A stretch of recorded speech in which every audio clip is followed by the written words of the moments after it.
Beautiful day, Patriots. How are you? We were talking about timestamps and retweets and the difference between a retweet and the original tweet and how it will keep, if you retweet a tweet, it keeps the original timestamp. It does not give a new timestamp, okay? So let's go ahead and do something. Mike Pompeo, after I was doing that video explaining exactly that, has given us a wonderful example. I'm sure it's a coincidence. We can see that Mr. Mike has sent out a tweet an hour ago, and if you're not careful, it will look like the exact same tweet he sent out earlier, 22 hours ago. This is the news article that he has retweeted, right? So it's got a timestamp. If we look down here, 22 hours ago, here's the same news article, same picture, looks like the exact same tweet. We can see that the words are different here. He captioned it differently here. See, it's got two different. So it's not a retweet. It looks like a retweet, but it's not. It will have two different timestamps because they're two original tweets. Even though he retweeted the same article twice, he put words and made it separate tweets. So that's the difference between a retweet and an original tweet. An original tweet will have its timestamp and it will stay there with it the whole time that tweet is available to us. Now, the time difference between these two tweets is 21 hours and 21 minutes. Timestamp and gap code is -1. That would give us 21:20. Now, let's go look at Qdop 21:20, and I want to ask you something before we get there. What is going to be the very next Qdop? You guys already know this. I know that you're all screaming it right now. What's going to be the very next Qdop? We haven't had one in 8 months, coming up on 9 months now. What's going to be the next Qdop? 1, 2, 3, go! That's right, a great big huge beautiful American flag. It wouldn't be the first time Q has done an American flag and only American flag, but we're saying that it's going to be the very next Qdop. Now I want to show you something a little bit more. If you know how to read the Qdops and read it like a map, you can, we'll do another key right now. Since Mike Pompeo has just helped us learn how to tell the difference between a retweet and an original tweet with the timestamps, showing us what the next Qdop is. Let's look up here. 1171. That's how many tweets he has sent out. 1,171 tweets. Let's go look at 1171. And just for giggles, right? 1171. What would that say? Oh, good morning. Do it, Q. Big day for me. Got interviews, first time in over a year. Here's hoping. Good luck and God bless. For anybody out there looking for a job, good luck. But now we're going to surf this. That's how many tweets Mike Pompeo has. We're going to look and read this like a map. We're going to read the Qdops like a map.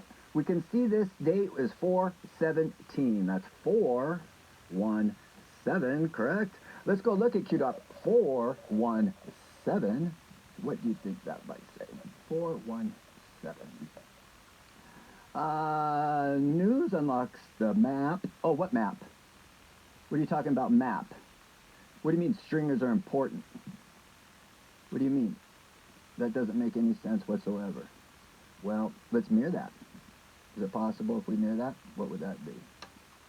Stringers are important. Would this be a stringer? Trying to read it like a map? 714, mess with the best, die like the rest.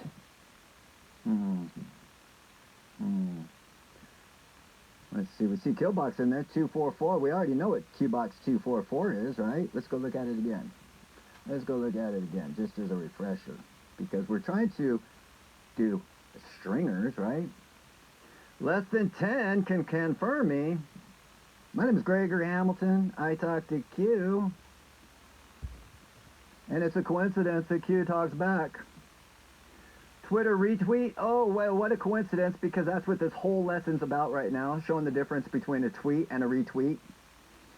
Twitter keywords. Oh, that's coincidence.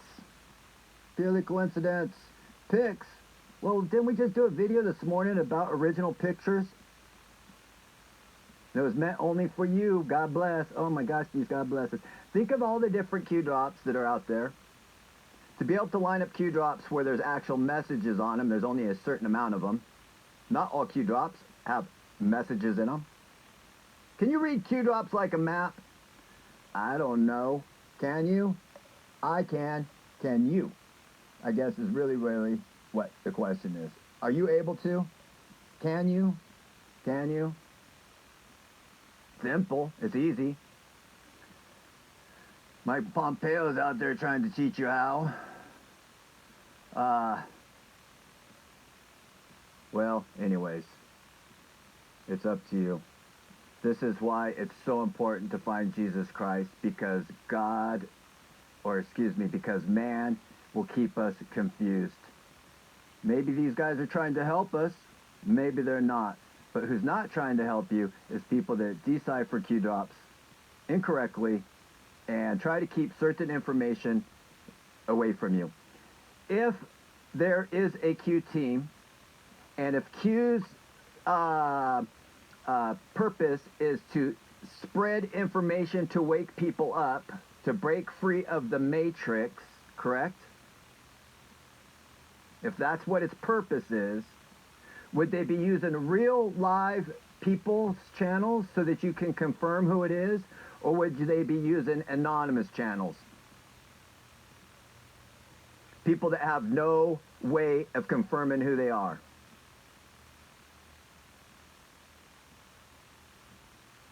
That's why I would never even go look at Cat Turd, regardless if there's a message there or not. I don't follow cartoons. And I definitely don't follow anonymous people. And I definitely don't follow anonymous QDs people that keep the people in a spin cycle that sell them fantasy books, fantasy land. Oh my gosh, science fiction books. Books. I don't care if Mike, President Trump, or any of these clowns, because anybody in politics is a clown. All politicians are a clown. There isn't a single politician that's above a certain level that's allowed to tell the truth. Not a single one of them. They're not allowed to tell the truth. They are expected and paid to lie to you.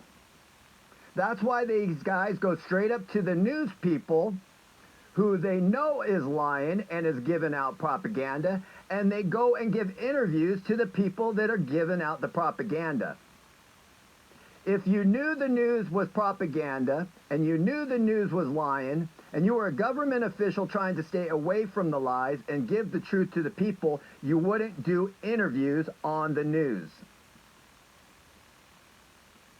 Because you know they splice and dice and do an agenda and will take your words out of context every single time. And they do this every single time. So why would anybody that's a high-level Ivy League graduate, that's got the best education in the world, some of the best jobs in the world, some of the best paychecks in the world, that are lawyers, millionaires, why would those people go and do interviews on the news when they know the news is lying? Because they're lying too. They have to.